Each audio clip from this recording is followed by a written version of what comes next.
வணக்கம். மதிமுகம் செய்திகள். இன்றைய முக்கிய நிகழ்வுகளை பார்ப்பதற்கு முன்பாக தலைப்பு செய்திகளை பார்க்கலாம். பாஜக ஆட்சியின் முடிவுக்கான கவுண்டவுன் தொடங்கிவிட்டது. எல்லோரையும் எப்போதும் ஏமாற்ற முடியாது என முதலமைச்சர் மு.க. ஸ்டாலின் எக்ஸ் தளத்தில் பதிவு. முதலமைச்சர் மு.க. ஸ்டாலினுடன் இணைந்து இன்று பிரச்சாரம் செய்கிறார் ராகுல் காந்தி. ராகுல் காந்தி வருகையை ஒட்டி பாதுகாப்பு பணிகள் தீவிரம். திராவிட இயக்கத்தை யாராலும் அழிக்க முடியாது. ஜனநாயகத்திற்கும் சர்வாதிகாரத்திற்கும் இடையே நடக்கும் யுத்தம் என வைகோ தேர்தல் பரப்புரை. துரை வைகோ பெருவாரியான வாக்கு வித்தியாசத்தில் வெற்றி பெறுவார். துரை வைகோவை ஆதரித்து அமைச்சர் அன்பில் மகேஷ் தீவிர வாக்கு சேகரிப்பு. காஷ்மீர் மீண்டும் மாநில அந்தஸ்தை பெறும். மக்களவை தேர்தலை ஒட்டி ஜம்மு காஷ்மீரின் பிரதமர் மோடி பிரச்சாரம். விரிவான செய்திகள். பாஜக ஆட்சியின் முடிவுக்கான கவுண்டவுன் ஆரம்பமாகிவிட்டதாக முதலமைச்சர் மு.க. ஸ்டாலின் தெரிவித்துள்ளார். புகழ்பெற்ற லோக்நிதி ஆய்வு அமைப்பு 2024 மக்களவை தேர்தலில் முக்கிய பிரச்சனைகள் எவை என மக்களிடம் கருத்து கணிப்பு நடத்தியுள்ளது. அதில் 27% பேர் வேலையின்மைதான் முக்கிய பிரச்சனை என்றும், 23% பேர் விலைவாசி உயர்வு என்றும், 55% பேர் கடந்த 5 ஆண்டு பாஜக ஆட்சியில் ஊழல் அதிகரித்து விட்டதாகவும், ஏழை மக்களில் 76% பேர் விலைவாசி உயர்வே இத்தேர்தலில் முக்கிய பிரச்சனை என்றும் கூறியுள்ளனர். லோக் அமைப்பின் ஆய்வு அறிக்கையை சுட்டிக்காட்டி முதலமைச்சர் மு.க. ஸ்டாலின் வெளியிட்டுள்ள எக்ஸ் பதிவில் பாஜக ஆட்சியின் முடிவுக்கான கவுண்டவுன் ஆரம்பமாகிவிட்டதாக பதிவிட்டுள்ளார். அதிகரித்துவிட்ட ஊழல், கார்ப்பரேட்டுகளிடமே மீண்டும் மீண்டும் குவியும் செல்வம், தொடரும் பாகுபாடுகள் என மக்களின் அன்றாட வாழ்வாதார பிரச்சனைகளை தீர்ப்பதில் 10 ஆண்டு கால பாஜக ஆட்சி படு தோல்வி அடைந்துவிட்டதை மக்கள் உணர தொடங்கிவிட்டதாகவும் அவர் பதிவிட்டுள்ளார். சிலரை சில காலம் ஏமாற்றலாம், எல்லோரையும் எப்போதும் ஏமாற்ற முடியாது என்று முதலமைச்சர் பதிவிட்டுள்ளார். திராவிட இயக்கத்தை யாராலும் அழிக்க முடியாது என மதிமுக பொதுச் செயலாளரும் மாநிலங்களவை உறுப்பினருமான வைகோ தெரிவித்துள்ளார். விருதுநகர் நாடாளுமன்ற தொகுதியில் திமுக கூட்டணியில் காங்கிரஸ் கட்சி சார்பில் போட்டியிடும் மாணிக்கம் தாக்கூரை ஆதரித்து மதிமுக பொதுச் செயலாளர் வைகோ சிவகாசி அருகே உள்ள சித்து ராஜபுரத்தில் திறந்த வேனில் வந்து பிரச்சாரம் செய்தார். அப்போது பேசிய அவர், ஜனநாயகத்திற்கும் சர்வாதிகாரத்திற்கும் இடையே நடக்கும் யுத்தம் தான் நாடாளுமன்ற தேர்தல் என தெரிவித்தார். ஒரு இயக்கத்தை அழிக்க நினைக்கும் பிரதமர் மோடி மனிதாபிமானமற்ற மனிதர் என விமர்சித்த வைகோ, 100 ஆண்டுகளை கடந்த திராவிட இயக்கத்தை யாராலும் அழிக்க முடியாது என தெரிவித்தார். 8 தடவை சுற்றி சுற்றி வருவதற்கு சென்னை பட்டணமா? இல்லை, அவர் ஊரூராக வருகிறார். ஆஹா, நரேந்திர மோடி அப்படியே மாறிவிட்டார் மூடு என்று கருதி விடாதீர்கள். ஒரு இயக்கத்தை அழிப்பேன் என்று சொல்லி கொண்டு வருகிறார். ஒரு இயக்கத்தை வாழ வைப்பேன் என்று சொன்னால் அது நல்ல வார்த்தை. அழிப்பேன் என்று சொல்லுகிறவர் யாரா இருக்க முடியும்? மனிதாபிமானமற்றவர், பண்பாடு இல்லாதவர், ஆணவமும் அகந்தையும் அகம்பாவும் நெஞ்சிலே குடிகொண்டிருக்கிற காரணத்தினாலே விவசாயிகள் அவருக்கு கிள்ளுக்கரையாக தெரிந்தார்கள். ஆனால் இன்றைக்கு ஆட்சி பீடத்திற்கு வந்திருக்கக்கூடிய டாக்டர் கலைஞருடைய அருமை புதல்வர், என்னுடைய ஆறுயிர் சகோதரர் மாண்புமிகு தளபதி மு.க. ஸ்டாலின் அவர்கள் முதலமைச்சராக இருக்கிறார். விவசாயிகளுடைய கடன்கள் எல்லாம் தள்ளுபடியா? விவசாயிகளுக்கு 2.5 லட்சம் பம்பு செட்டுகளுக்கு கடந்த 10 நாட்களிலே மின் இணைப்பு இலவசமாக கொடுக்க உத்தரவிட்டவர் நம்முடைய முதலமைச்சர். இந்தியா கூட்டணி வேட்பாளர்களை ஆதரித்து கோவையில் முதலமைச்சர் மு.க. ஸ்டாலின், ராகுல் காந்தி இன்று கூட்டாக பிரச்சாரம் மேற்கொள்ள உள்ளனர். இந்தியா கூட்டணி சார்பில் நாடாளுமன்ற தொகுதியில் போட்டியிடும் வேட்பாளர்களை ஆதரித்து பிரச்சாரம் மேற்கொள்ள காங்கிரஸ் மூத்த தலைவர் ராகுல் காந்தி இன்று நெல்லை வருகிறார். இதற்காக நெல்லை திருச்செந்தூர் சாலையில் உள்ள பெல் பள்ளி மைதானத்தில் விழா மேடை அமைக்கப்பட்டு வருகிறது. இதில் நெல்லை தொகுதி காங்கிரஸ் வேட்பாளர் ராபர்ட் ப்ரூஸ், தூத்துக்குடி தொகுதி திமுக வேட்பாளர் கனிமொழி, தென்காசி தொகுதி திமுக வேட்பாளர் ராணி ஸ்ரீகுமார் உள்ளிட்ட தொகுதி வேட்பாளர்களை ஆதரித்து ராகுல் காந்தி பிரச்சாரம் மேற்கொள்ள உள்ளார். இந்நிலையில் பாதுகாப்பு விதிமுறைகளை கருத்தில் கொண்டு 13ஆம் தேதி வரை நெல்லையில் ட்ரோன்கள் பறக்க தடை விதித்து காவல்துறை உத்தரவிட்டுள்ளது. ராகுல் காந்தி பொது கூட்டத்திற்கு வரும் தொண்டர்கள் தண்ணீர், வாட்டர் பாட்டில் மற்றும் பைகள் எடுத்து வரக்கூடாது என்றும் காவல்துறை அறிவுறுத்தியுள்ளது. ஜம்மு காஷ்மீர் விரைவில் மாநில அந்தஸ்தை மீண்டும் பெறும் என பிரதமர் மோடி உறுதியளித்துள்ளார். மக்களவை தேர்தலை ஒட்டி ஜம்மு காஷ்மீரின் உத்தம்பூரில் பிரதமர் மோடி பிரச்சாரம் மேற்கொண்டார். அப்போது பேசிய அவர், ஜம்மு காஷ்மீரில் சட்டப்பேரவை தேர்தல் நடைபெறும் காலம் வெகு தொலைவில் இல்லை என தெரிவித்தார். பல சகாப்தங்களுக்கு பிறகு காஷ்மீரில் எந்த அச்சுறுத்தலும் இல்லாமல் முதல் முறையாக தேர்தல் நடைபெற உள்ளதாக தெரிவித்த அவர், ஜம்மு காஷ்மீரின் சூழல் முற்றிலும் மாறிவிட்டதாக கூறினார்.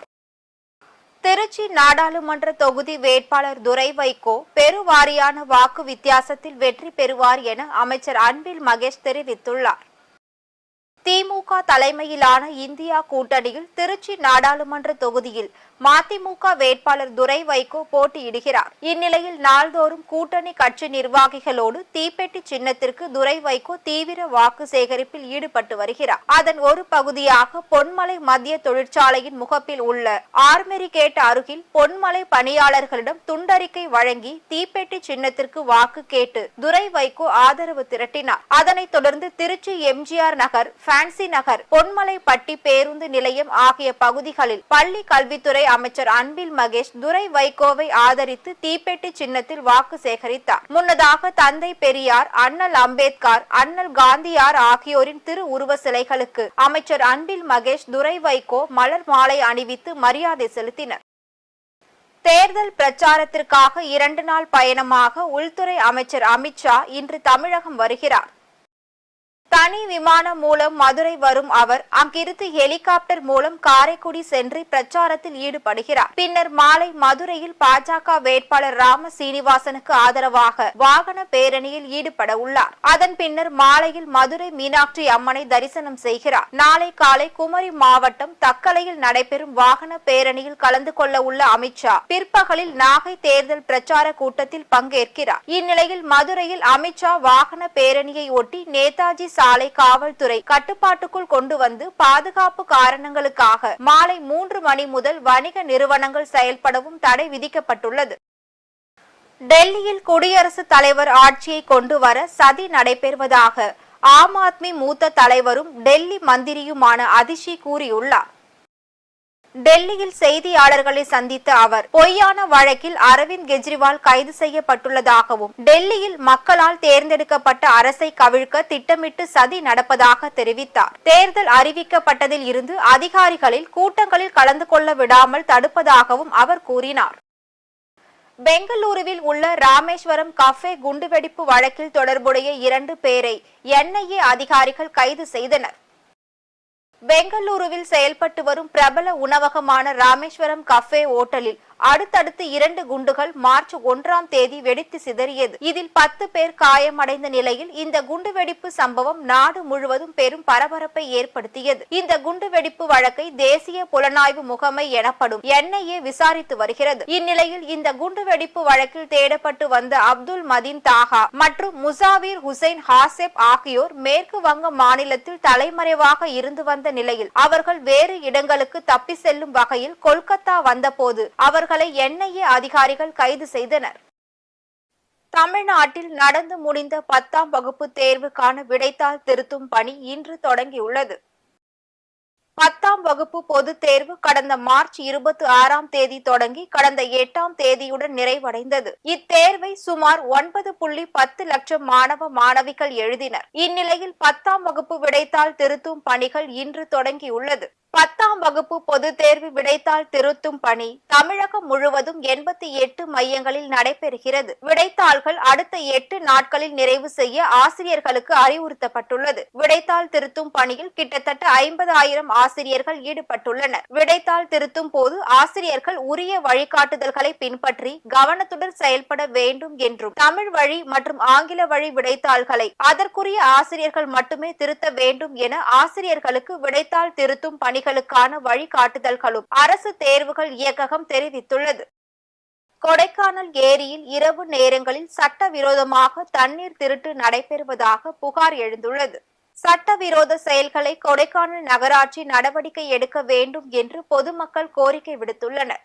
இந்த ஆண்டு தண்ணீர் லாரிகளின் சட்டவிரோத நடவடிக்கைகளை தடுக்க நகராட்சி எந்தவித நடவடிக்கைகளை எடுக்கவில்லை என்றும், தண்ணீர் திருடிய லாரி உரிமையாளர்கள் மீது கடுமையான நடவடிக்கை எடுக்க வேண்டும் என்றும் கோரிக்கை எழுந்துள்ளது. ராணிப்பேட்டை மாவட்டத்தில் அமைந்துள்ள அருள்மிகு ஸ்ரீ சுப்பிரமணிய சுவாமி வள்ளி தேவசேனா திருக்கோவிலில் பங்குனி மாத கார்த்திகையை முன்னிட்டு சிறப்பு அபிஷேகம் நடைபெற்றது. பானாவரம் அடுத்த வேடம் தாங்கல் கிராமத்தில் உள்ள திருக்கோவில் சுவாமிக்கு பட்டு வஸ்திரம் அணிவித்து மகா தீபாராதனைகள் நடைபெற்றது. மங்கள வாத்தியங்கள் முழங்க சுவாமி பல்லக்கில் எழுந்தருளி கிரிவலம் வந்து பக்தர்களுக்கு அருள் பாலித்தார். திருப்பத்தூர் மாவட்டம் ஆம்பூர் அருகே இரவு 10 மணிக்கு மேல் வாக்காளர் பட்டியலுடன் சுற்றி திரிந்த 2 பேரை திமுகவினர் பிடித்து காவல்துறையினரிடம் ஒப்படைத்தனர். ஆம்பூர் அடுத்த மின்னூர் மற்றும் ஐயனூர் ஆகிய கிராம பகுதியில் தேர்தல் விதிமுறைகளை மீறி இரவு 10 மணிக்கு மேல் ஆம்பூர் சட்டமன்ற தொகுதிக்கு உட்பட்ட வாக்காளர் பட்டியலுடன் சுற்றி திரிந்த சொர்ண பூசணம் மற்றும் ராஜேஷ் ஆகிய 2 நபர்கள் குறித்து தேர்தல் பறக்கும் படை அதிகாரிகள் மற்றும் ஆம்பூர் கிராமிய காவல்துறையினருக்கு திமுகவினர் தகவல் அளித்துள்ளனர். தகவலின் பேரில் சம்பவ இடத்திற்கு வந்த காவல்துறையினர் மற்றும் தேர்தல் பறக்கும் படை அதிகாரிகள் 2 பேரிடம் விசாரணை மேற்கொண்ட போது அங்கு பாஜகவினர் கூடியதால் திமுகவினர் மற்றும் பாஜகவினரிடையே கடும் வாக்குவாதம் ஏற்பட்டது. பின்னர் தேர்தல் பறக்கும் படை அலுவலர் அகமது ஜலாலுதீன் அளித்த புகாரின் பேரில் சொர்ண பூசணம் மற்றும் ராஜேஷ் ஆகியோர் மீது காவல்துறையினர் வழக்கு பதிவு செய்து விசாரணை மேற்கொண்டு வருகின்றனர். திருப்பூர் மக்களின் வாழ்வாதாரத்தை அழித்த பிரதமர் மோடிக்கு வாக்களிக்க முடியாது என அப்பகுதி மக்கள் போராட்டத்தில் ஈடுபட்டனர். திருப்பூர் மாநகராட்சி அலுவலகம் முன்பு திருப்பூர் தொழிலை பாடையில் ஏற்றிய மோடிக்கா எங்களது வாக்கு என பதாகைகளை ஏந்தியும் ஒரு பொம்மையை பாடையில் படுத்திருப்பது போன்று வடிவமைத்தும் அப்பகுதி மக்கள் நூதன போராட்டத்தில் ஈடுபட்டனர். இது குறித்து தகவல் அறிந்து வந்த காவல்துறையினர் போராட்டத்தை கைவிடுமாறு கேட்டுக்கொண்டனர். ஆனால் அப்பகுதி மக்கள் கைவிட்டு செல்லாததால் இரு தரப்பினருக்கும் இடையே வாக்குவாதம் ஏற்பட்டதால் அப்பகுதியில் பெரும் பரபரப்பு ஏற்பட்டது. வேலூர் மாவட்ட ஆட்சியர் அலுவலகத்தில் தேர்தலில் பணியாற்றும் காவல்துறையினருக்கான கணினி குழுக்கள் நடைபெற்றது. கணினி குழுக்கள் அடிப்படையில் காவல்துறையினர் தேர்தலில் பணியாற்ற பணியமர்த்த உள்ளனர். இந்நிலையில் வேலூர் மாவட்டம் வேலூர் சத்துவாச்சாரியில் உள்ள மாவட்ட ஆட்சியர் அலுவலகத்தில் தேர்தல் பணியில் ஈடுபடும் காவல்துறையினருக்கு பணி ஒதுக்கீடு செய்யும் கணினி குழுக்கள் மாவட்ட ஆட்சியர் சுப்புலட்சுமி முன்னிலையில் நடைபெற்றது. இந்திய கம்யூனிஸ்ட் கட்சி மதுரை தொகுதி வேட்பாளர் சு வெங்கடேசனை ஆதரித்து தமிழ்நாடு காங்கிரஸ் கமிட்டியின் கலைப்பிரிவு மாநில தலைவர் கே சந்திரசேகரன் பிரச்சாரம் மேற்கொண்டார். திமுக தலைமையிலான இந்தியா கூட்டணி சார்பில் போட்டியிடும் சு வெங்கடேசன் அவர்களை ஆதரித்து தமிழ்நாடு காங்கிரஸ் கமிட்டியின் கலைப்பிரிவு மாநில தலைவர் கே சந்திரசேகரன் பிரச்சாரம் மேற்கொண்டார். அப்போது பேசிய அவர், மோடியின் சர்வாதிகார ஆட்சியை வீழ்த்தி இந்தியா கூட்டணியை வெற்றி பெற செய்து ராகுல் காந்தியை பிரதமராக்க வேண்டும் என கேட்டுக்கொண்டார். மேலும் ராகுல் காந்தி தலைமையில் ஆட்சி அமையும் போது நீட் தேர்வு ரத்து செய்யப்படும், கல்வி கடன் ரத்து செய்யப்படும், ஏழை பெண்களுக்கு 1 லட்சம் ரூபாய் வழங்கப்படும் எனவும் அவர் கூறினார். செங்கல்பட்டு மாவட்டம் மதுராந்தகத்தில் நாடாளுமன்ற தேர்தலை ஒட்டி ராணுவம் மற்றும் காவல்துறை அணிவகுப்பு நடைபெற்றது. பொதுமக்கள் அச்சமின்றி 100% வாக்களிக்க வேண்டும் என்பதை வலியுறுத்தி மதுராந்தகம் பஜார் முக்கிய வீதியில் தொடங்கி மதுராந்தகம், வன்னியர்பேட்டை, காந்தி நகர், மருத்துவமனை சாலை ஆகிய காவல் நிலையத்திற்கு எல்லைக்கு உட்பட்ட பகுதிகளில் ராணுவம் மற்றும் காவல்துறை அணிவகுப்பு நடத்தினர். அரியலூர் மாவட்டம் செந்துறை பகுதியில் சிறுத்தையின் நடமாட்டத்தை கண்காணிப்பு கேமரா காட்சிகள் மூலம் வனத்துறை உறுதி செய்துள்ளது. மயிலாடுதுறை கூரைநாடு செம்மங்கலம் பகுதியில் கடந்த 2ஆம் தேதி இரவு சிறுத்தை ஒன்று சுற்றி திரிவதாக அப்பகுதி மக்கள் வனத்துறையினருக்கு தகவல் தெரிவித்தனர். சிசிடிவி பதிவுகளை ஆய்வு செய்த வனத்துறை, தீயணைப்புத்துறை, காவல்துறையினர் சிறுத்தையை தேடும் பணியில் ஈடுபட்டனர். இன்றுடன் 10 நாட்களாக அப்பகுதி மக்கள் மற்றும் சுற்று வட்டார பகுதிகளில் தேடுதல் பணி நடைபெற்று வருகிறது. நேற்று முன்தினம் காலை காஞ்சிவாய் மற்றும் சுற்று வட்டார கிராமங்களில் பொருத்தப்பட்ட சிசிடிவி கேமராக்களை வனத்துறையினர் ஆய்வு செய்தனர். மேலும் சிறுத்தை பிடிப்பதற்காக வைக்கப்பட்ட கூண்டுகளிலும் ஆய்வு மேற்கொள்ளப்பட்டது. இந்நிலையில் மயிலாடுதுறை மாவட்டத்தில் சிறுத்தையின் நடமாட்டம் குறித்து எந்த தகவலும் பதிவாகவில்லை என வனத்துறையினர் தெரிவித்தனர். இந்நிலையில் மயிலாடுதுறையை தொடர்ந்து அரியலூரிலும் சிறுத்தை நடமாட்டம் இருப்பதாக தகவல் வெளியாகியுள்ளது. செந்துறை அரசு மருத்துவமனைக்குள் சிறுத்தை செல்லும் சிசிடிவி காட்சி வெளியிடப்பட்டுள்ளது. இதனால் அந்த பகுதியில் பரபரப்பை ஏற்படுத்தியதை அடுத்து பல்வேறு இடங்களில் சிறுத்தையை தேடும் பணியில் வனத்துறையினர் ஈடுபட்டு வருகின்றனர். உலக புகழ்பெற்ற மதுரை மீனாட்சியம்மன் கோவில் சித்திரை பெருவிழா கொடியேற்றத்துடன் கோலாகலமாக தொடங்கியது. மதுரையில் உலக பிரசித்தி பெற்ற மீனாட்சியம்மன் கோவிலில் சித்திரை திருவிழா கொடியேற்றத்துடன் தொடங்கியது. இன்று காலை மிதுன லக்னத்தில் சுவாமி சன்னதியில் உள்ள தங்க கொடிமரத்தில் கோவில் பட்டர்கள் கொடி ஏற்றினர்.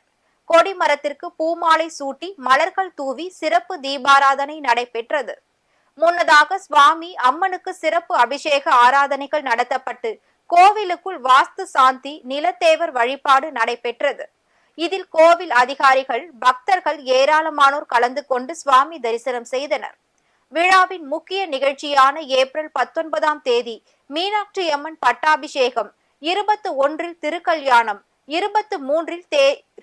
23ஆம் தேதி கள்ளழகர் ஆற்றில் இறங்கும் நிகழ்வு நடைபெற உள்ளது. கோவை நாடாளுமன்ற தொகுதியில் பாஜக சார்பில் போட்டியிடும் மாநில தலைவர் அண்ணாமலை தேர்தல் பிரச்சாரம் மேற்கொண்டு வாக்குகளை சேகரித்தார். அப்பொழுது பேசிய அவர், மீண்டும் பாஜக ஆட்சிக்கு வந்தால் மத்திய அரசின் கீழ் இயங்கும் போதை தடுப்பு பிரிவு அலுவலகம் கோவையில் திறக்கப்படும் என்று கூறினார். கோவை மாவட்டம் உக்கடம் கோட்டைமேடு பகுதியில் மத நல்லிணக்கத்தை மேம்படுத்தும் வகையில் இன்று பொதுமக்களுக்கு இலவச பிரியாணி வழங்கும் விழா நடைபெற்றது. நேற்று நாடு முழுவதும் இஸ்லாமியர்களின் புனித பண்டிகையான ரமலான் பண்டிகை கொண்டாடப்பட்டது.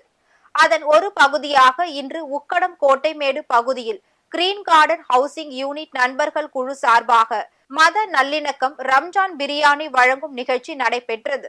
இந்நிகழ்ச்சியில் சிறப்பு அழைப்பாளர்களாக குருஜி சிவாத்மா, இனயாத்துல்லா, ராஜேந்திரகுமார், அப்துல் அஜீஸ், முகமது ரஃபீக், அருள்குமார் உள்ளிட்ட பலர் கலந்து கொண்டு பொதுமக்களுக்கு இலவச பிரியாணிகளை வழங்கினர்.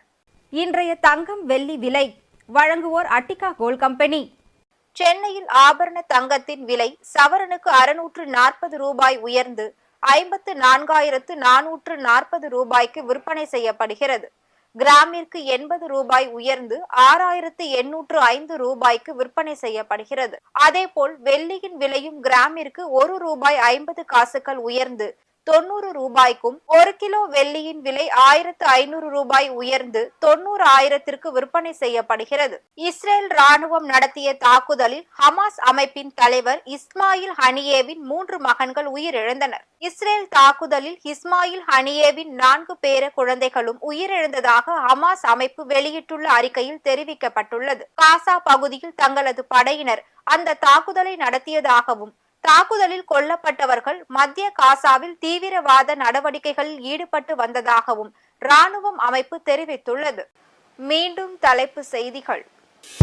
பாஜக ஆட்சியின் முடிவுக்கான கவுண்டவுன் தொடங்கிவிட்டது. எல்லோரையும் எப்போதும் ஏமாற்ற முடியாது என முதலமைச்சர் மு.க. ஸ்டாலின் எக்ஸ் தளத்தில் பதிவு. முதலமைச்சர் மு.க. ஸ்டாலினுடன் இணைந்து இன்று பிரச்சாரம் செய்கிறார் ராகுல் காந்தி. ராகுல் காந்தி வருகையை ஒட்டி பாதுகாப்பு பணிகள் தீவிரம். திராவிட இயக்கத்தை யாராலும் அழிக்க முடியாது. ஜனநாயகத்திற்கும் சர்வாதிகாரத்திற்கும் இடையே நடக்கும் யுத்தம் என வைகோ தேர்தல் பரப்புரை. துரை வைகோ பெருவாரியான வாக்கு வித்தியாசத்தில் வெற்றி பெறுவார். துரை வைகோவை ஆதரித்து அமைச்சர் அன்பில் மகேஷ் தீவிர வாக்கு சேகரிப்பு. காஷ்மீர் மீண்டும் மாநில அந்தஸ்தை பெறும். மக்களவை தேர்தலை ஒட்டி ஜம்மு காஷ்மீரின் பிரதமர் மோடி பிரச்சாரம். இத்துடன் செய்திகள் நிறைவடைந்தன. மீண்டும் செய்திகள் இரவு 8 மணிக்கு. மேலும் செய்திகளை தெரிந்து கொள்ள மதிமுகம் பிரைம் யூடியூப் தளத்தில் இணைந்திருங்கள்.